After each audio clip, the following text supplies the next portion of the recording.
Hello, hello, hello. What's life giving you today? Welcome back to Moving with Meaning, the podcast, where actions have meaning, words have meaning, and we open up the conversations to discover what's your next move. I'm your host, Krystal. This episode, we have a guest who's going to give us some valuable insights on lessons learned through the entrepreneurship line of work. But first, we need to set that theme. So let's go ahead and do that. The word of the day is resolve. Ever believe so much in yourself and what you are driven to do, but hesitated in moments where unexpected turbulence disrupted your focus or made you second guess yourself? This is where you hold firm in your determination, in your decision to fulfill what is set out for you.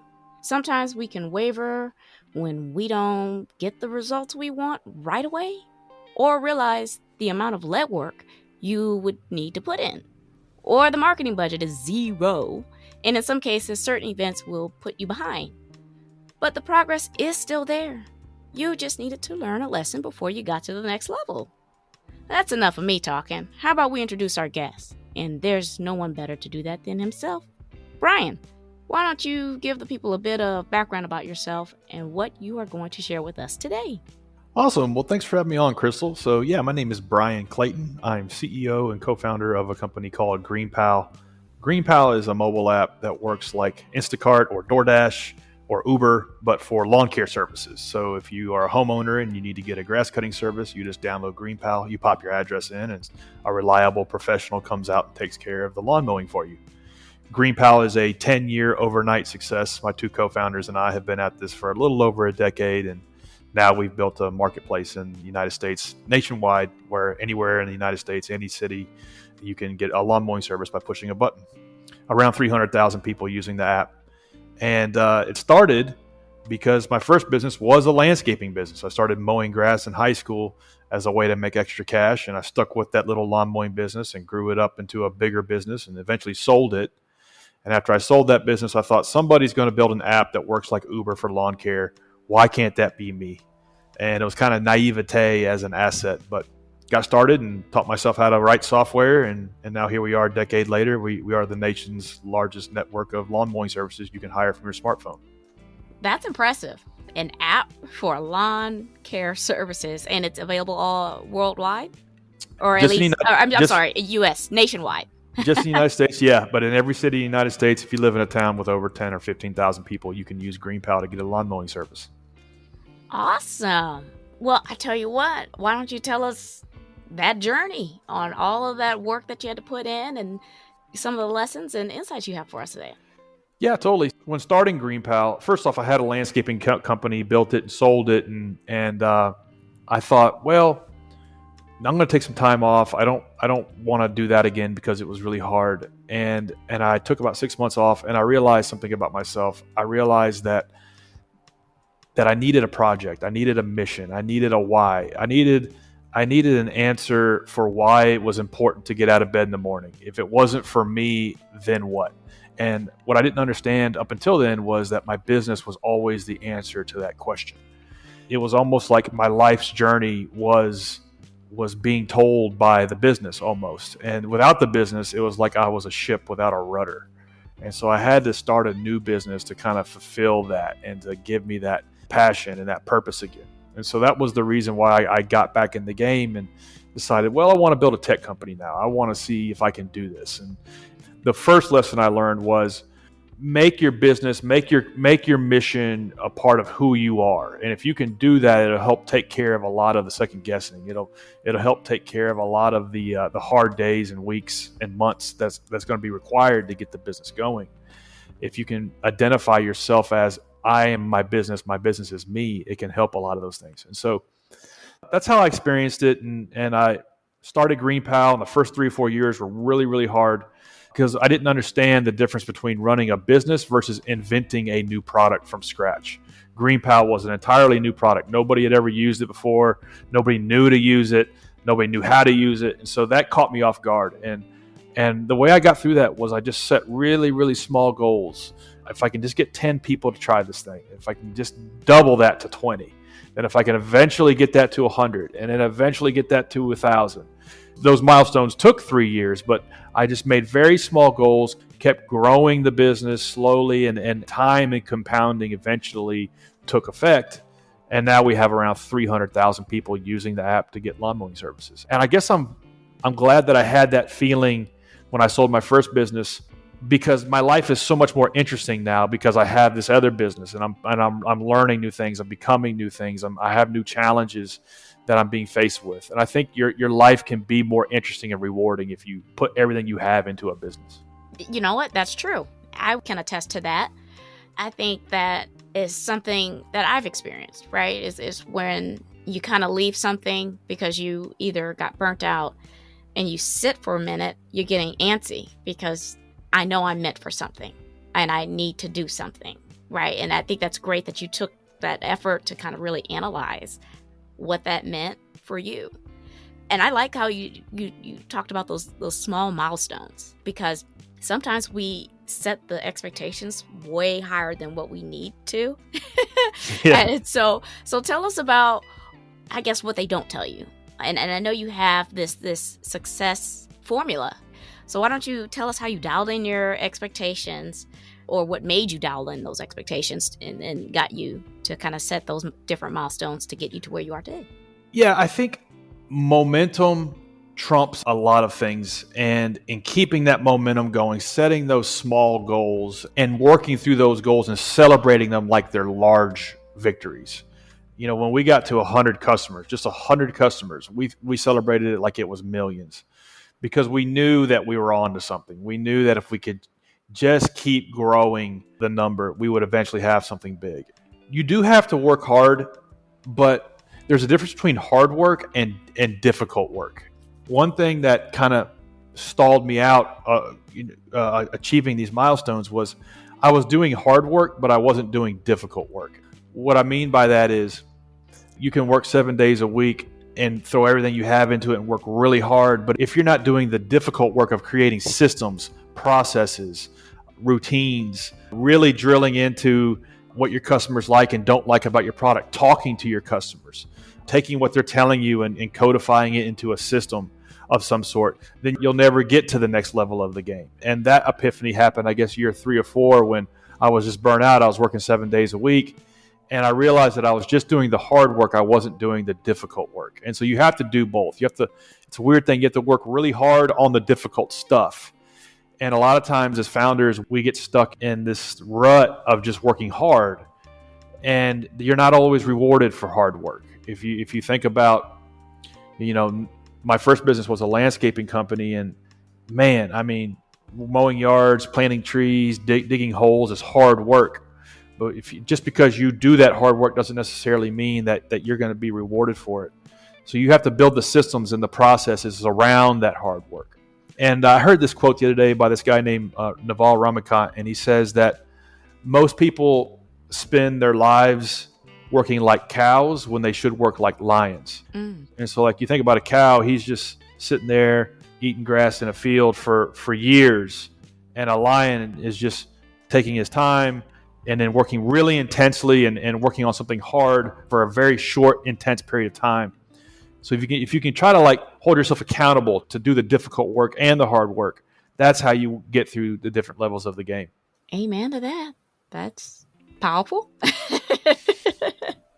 So you mentioned the law of 100 in this emotional tool. Law of 100 is really important. And it goes back to the momentum that we were talking about. Okay. You start something new. You don't know if it's going to work out or not. And the problem is a lot of people give up before they even know if they're onto something or not. And they get bright, shiny object syndrome and they move from one thing to the next. And they're working hard moving from one thing to the next, but they're not really getting any kind of momentum. If you can remind yourself of this thing that I heard about, and I try to remind myself of, called the law of 100. You have to do something 100 times before you know it's going to be a thing or not, before you know if you're any good at it, before you know that there's any there. And so it doesn't matter what you're doing. If you're podcasting, 100 episodes. If you're YouTubing, 100 YouTube videos. If you're blogging, 100 blog posts. For me, I was starting a landscaping service online, that you can order a lawn mowing service online. I needed to get 100 customers to try it out, 100 transactions, and then reevaluate if there was something there or not. So no matter what you're doing, if you're committing yourself to doing something new, commit to the law of 100 to keep that momentum going, and then intensely work through that and intensely work through getting 100 done. Somebody should describe you as an animal. They should say, man, Krystal is just an animal to see that thing happen. Because that's what it's going to take to get through 100. It sounds easy, but it's actually quite hard. But if you can just make that commitment, no matter what, by default, if I'm going to do this, I'm going to do it 100 times and then see. That will answer a lot of the questions of should I be doing this or not.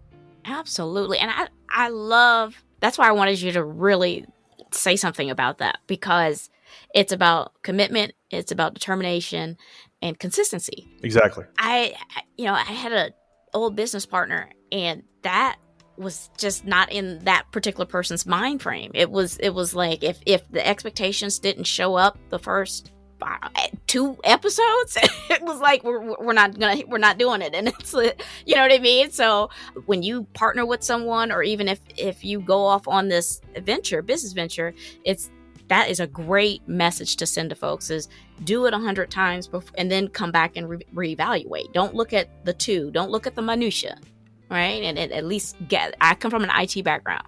Data, you need tons of data for you to get any kind of insight into, is what I'm doing working, or should I change directions or anything? And so I can't work with a minimal amount of numbers. So I really like that. It's simple. And if you can commit yourself to hitting the 100, it can help you really stick it out with something that could work. Or at least you can say, hey, I know that's not going to work. I did it 100 times. And a lot of times people want to look at where somebody is at like level 9 or 10 in the game, and they forget that person had to work through levels 1, 2, and 3. I heard a podcast interview the other day where the host was talking about how, like, look at Joe Rogan, and how Joe Rogan just does what he is passionate about, and he does a 3-hour podcast because that's what he wanted to do, and he does comedy because that's what he wanted to do, and he's a commentator for the UFC because that's what he enjoys to do. And if you can kind of model yourself around that and do what it is that you enjoy doing and you're passionate about, that's a recipe for success. And while I agree with that, there's also like a but. They're not talking about the Joe Rogan in the 90s that was just grinding it out in comedy clubs, doing, getting booed off stage, getting no laughs from the audience, refining the jokes, doing the same set over and over and over again, going on auditions for crappy TV shows over and over and over and over again until he got on, like, I think it was Fear Factor or something like that, and then probably auditioned 100 times for different slots at the UFC. He was he was at the UFC in the 90s before the UFC was anything like what it is now, doing ringside commentating. And so it's like that dude grinded it out and paid his dues. So now he can do what he's passionate about. And so I think it's important to hold both of those ideas in your head at the same time. It's like, yeah, I want to do what I'm passionate about, what I enjoy doing, but I'm going to have to grind through these first 3 or 4 levels of the game to establish that consistency. A lot of times, superpower gets confused for consistency. It's just somebody stuck it in day in, day out, stuck it out, and didn't give up. Is how I've experienced it. That's been my 22 years of building one business, selling it, now building a second.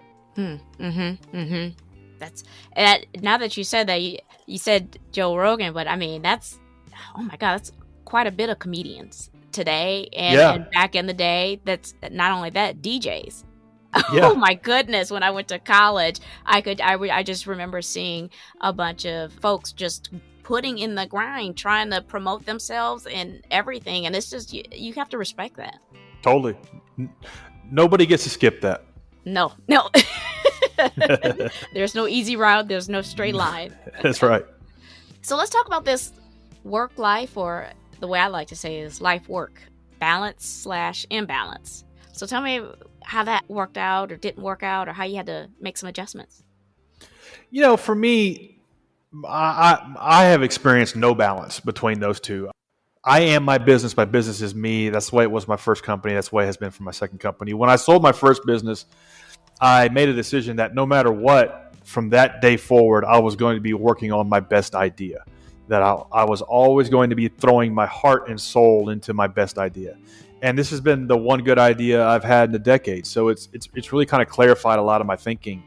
I've always been 7 days a week thinking about it in the shower, thinking about it when I'm going to bed, round the clock. It never sleeps. And so that's the way I experience it. And I think to invent something new, you kind of have to go all in. I don't know that you can punch in and punch out on something like this and just do it, from a comfortable disposition. That said, you don't have to work 100-hour weeks if you can really hold yourself accountable to do, like I mentioned earlier, do the difficult work, the really high leverage stuff, the really digging into the insights that your customers are telling you and digging into the data that you're collecting and making really high leverage decisions. You don't have to work 100 hours a week. You can work maybe 20 really good hours a week with your brain and come up with new things and new ways of doing things. And that kind of enables you to not have to put in the 6-7 days a week. But for me, I haven't had much of a balance, to be honest. I think the illusion of work-life balance for founders and entrepreneurs could be a myth. At least that's been the way I've experienced it, trying to get two businesses going from scratch. Yeah, and I'm glad that you said how you're it's always on your mind, because it's the same Totally. way for me. I just, even as an author, you're always coming up with new ideas and you have to jot them down, because if you don't, you've missed it and you don't know when that thought's going to come back or that idea's going to come back. So I love the term of team of one. We were talking about it earlier. It's you're in it, you're on it. The whole continuous improvement and learning the game. And you want to talk about some of that? Yeah, totally. So you're doing three things at once at all times when you're trying to get a business going. You're working in the business.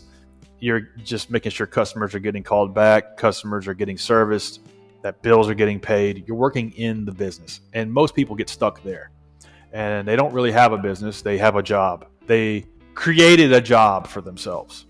They are self-employed. They are not business owners.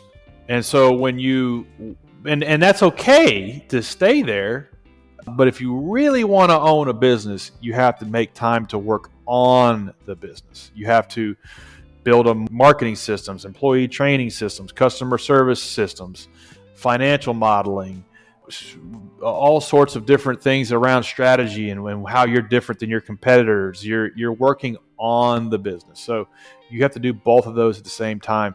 Ideally, in the early days, maybe you're Monday through Friday in the business, Saturday and Sunday on the business. And then the third thing is you're working on yourself. None of us are taught how to be business owners. None of us are taught how to be entrepreneurs.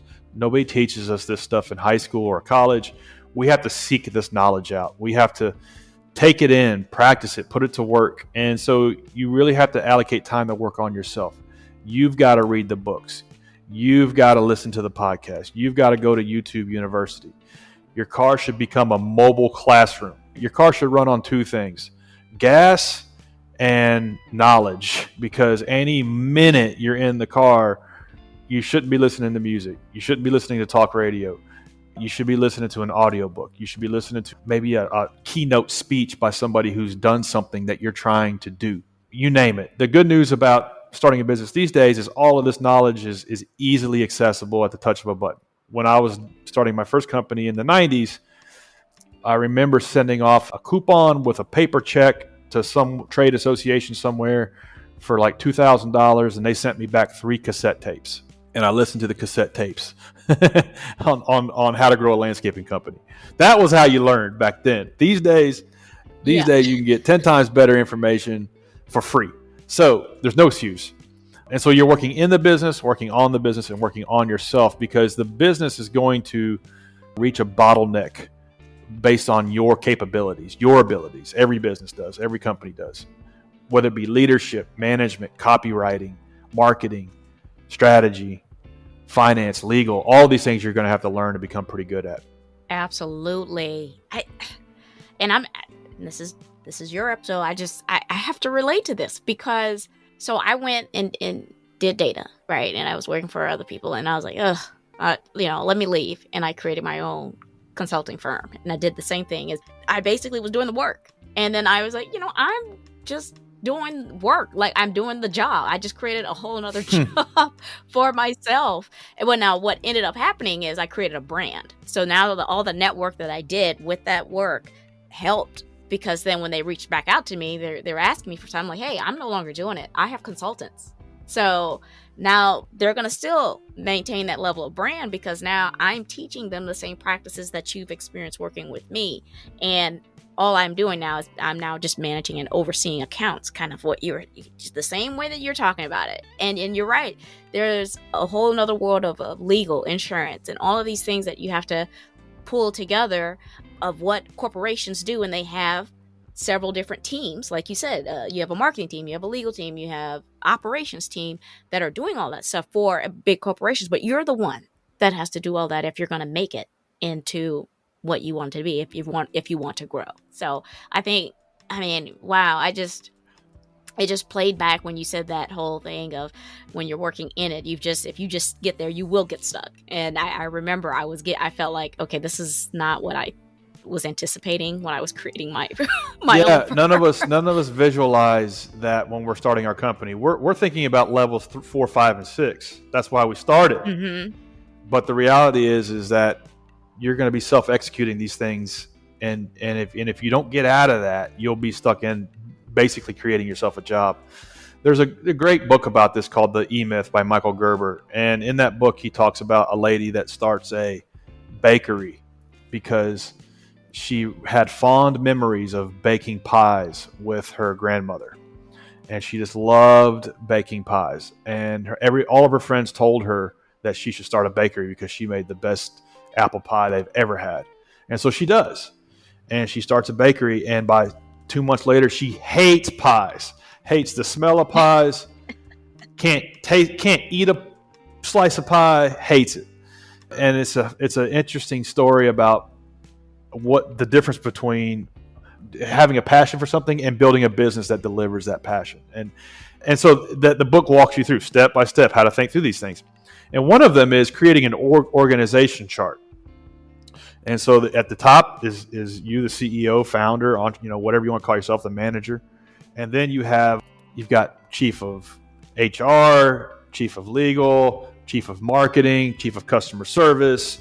And then okay, who sweeps the floor? Who does the SEO? Who does the social media marketing? Who answers all the emails coming in, the support line, and all of these things. And it's your name on every single one of these roles, every single one of them. And then as time goes on, maybe you can peel your name off of one of them every month or 6 months or a year and assign them and delegate them to a freelancer, a contractor, an employee.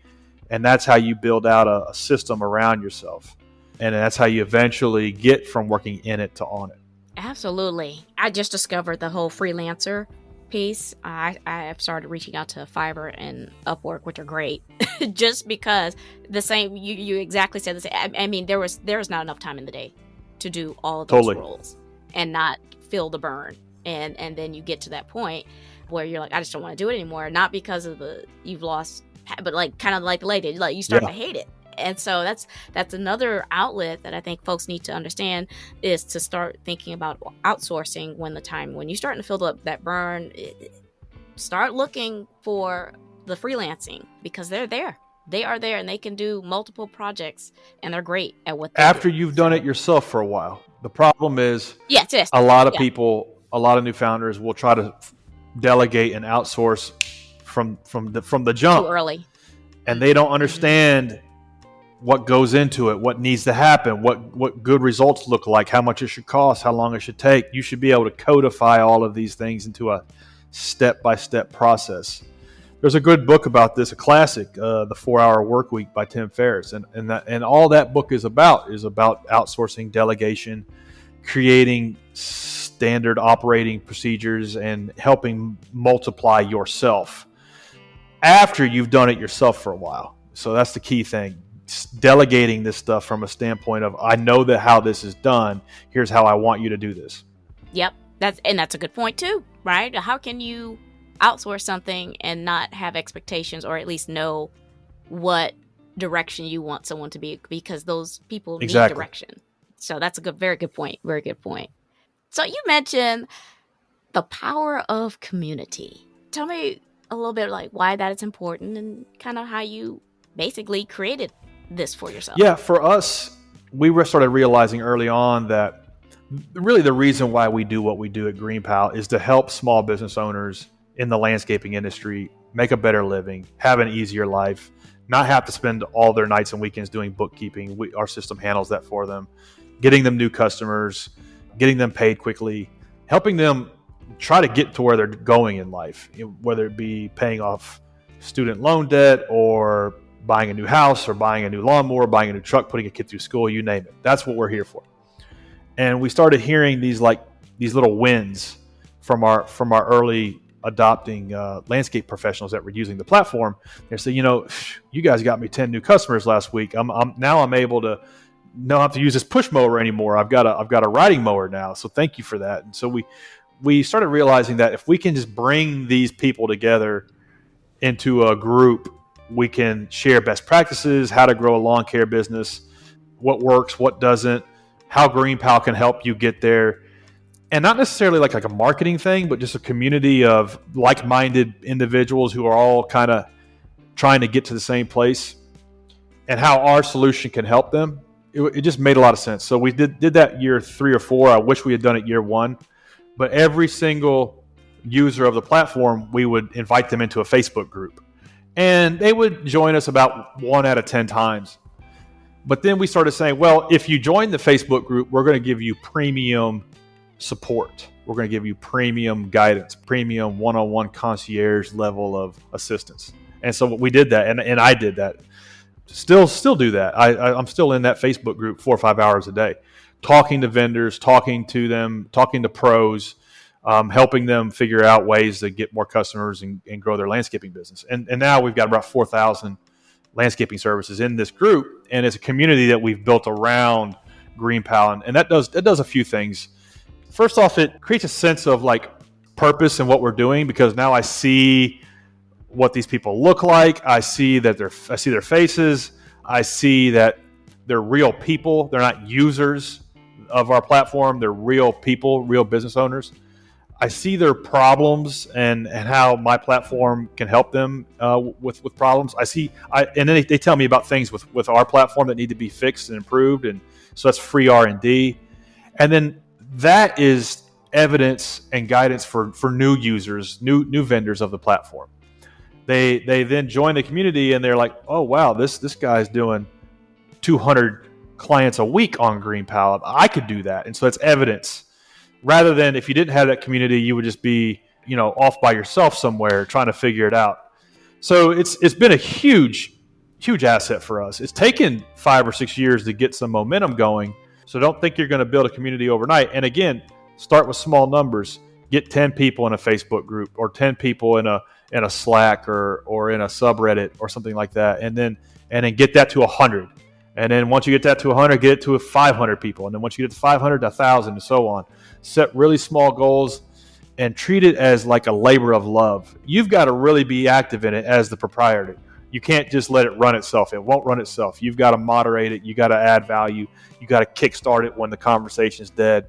It's work, but it goes back to that thing. It's not hard work. It's difficult work. Creating a community is difficult work. And hard work is just, answering the support email, doing that till midnight, and doing that every day and not getting anywhere. Difficult work is creating the asset of a community that makes those support tickets go away. If you could think of it that way, it can help solve a lot of the guesswork out of it. Absolutely. And I just want to end with 2 things. One was your formula for success is expectations minus results, and path of entrepreneurship is not for everybody. So I just wanted to finish with those quick points for you, and then we can go to your golden nugget. Yeah, totally. So a lot of times as founders, we have these expectations of what we think it's going to be, and it's never that way.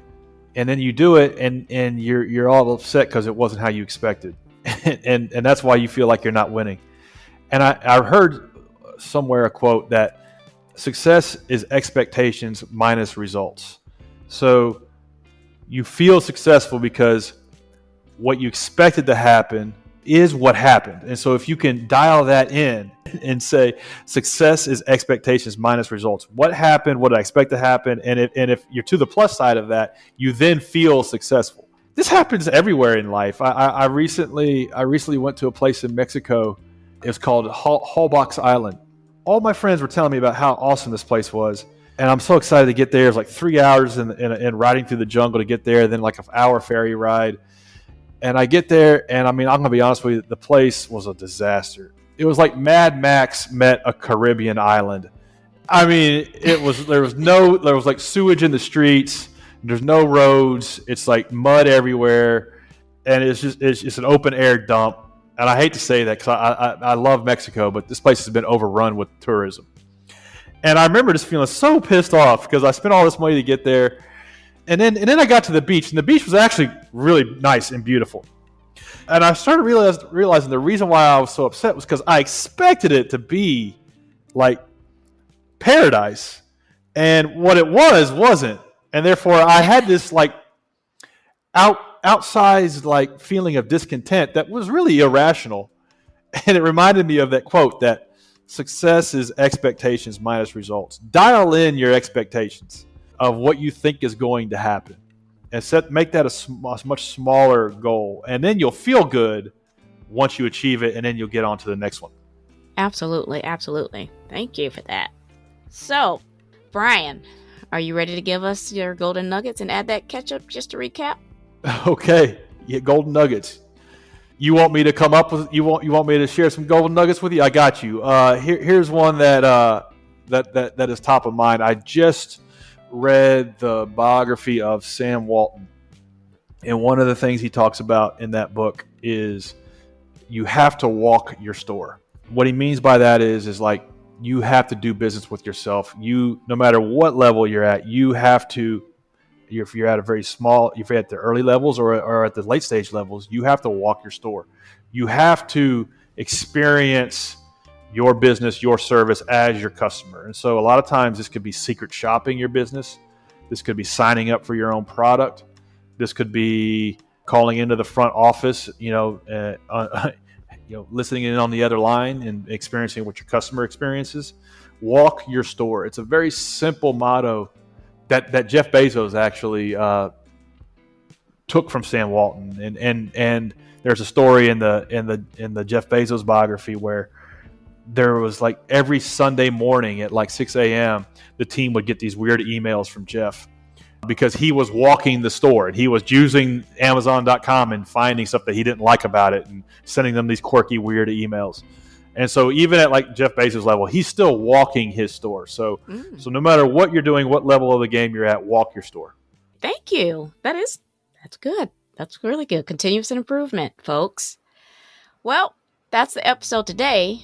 I'm sure many of you can relate to Bryan's experience in your own way.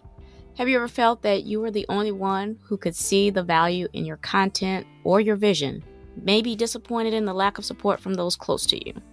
How about you didn't anticipate the cost in both finances and time to build your empire?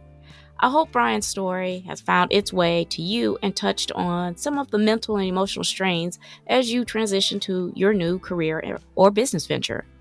Even if you feel you have done all the research and you've executed your plan perfectly, how are you managing the balance between life and work?